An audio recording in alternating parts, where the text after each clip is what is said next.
Water spray করা হয়। এই যে একটা ড্রাই ম্যাটনেস এসছে, এটাকে রিমুভ করার জন্য আমি এখন কোনো মিস্ট ইউজ করব না, ওয়াটারটাকে আমি অ্যাজ এ মিস্ট স্প্রে করি না সেটা ইউজ করব। এটা নর্মাল ওয়াটার, কেমন চেঞ্জ করে দিয়েছি ওয়াটারটা। তো এটাকে আমি এমন কোনো ওয়াটার বটল নেবে না যেটা তোমার গিয়ে একবারে ধাক্কা মারছে, সেই তোমার শাওয়ার থেকে জল পড়ার মতো এরকম হালকা বেরোবে, কেমন।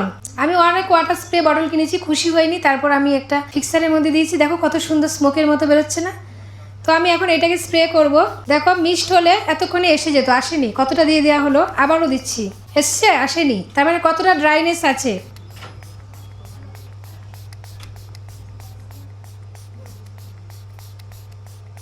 বুঝতে পেরেছ?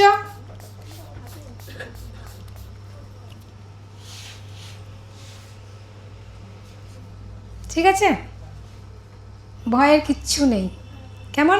এটাকে পুরোটাকে শোক করে দেবে মেকআপের ভেতরে। এটা কিসের কাজ করলো, রিয়েল ক্লায়েন্টেও আমি এটা করি। ওয়াটারপ্রুফ মেকআপ করলে পাউডার সেট করেই, এবার আমরা ডেমোতে প্রচুর দিই। এখন ডেমো তো করছি না, কিন্তু অনেকেই ভাবে ডেমোতে দেয়, অ্যাকচুয়ালি রিয়েল ক্লায়েন্টেও করবে। হালকা করে একটু ওয়াটার স্প্রে করে দেবে, ড্রাইনেসটাকে রিমুভ করবে, মিস্টের কাজ করবে। যদি আমরা হাইড্রেটিং মিস্ট ইউজ করি, কোনো হাইড্রেটিং মিস্ট, তাহলে কি হবে,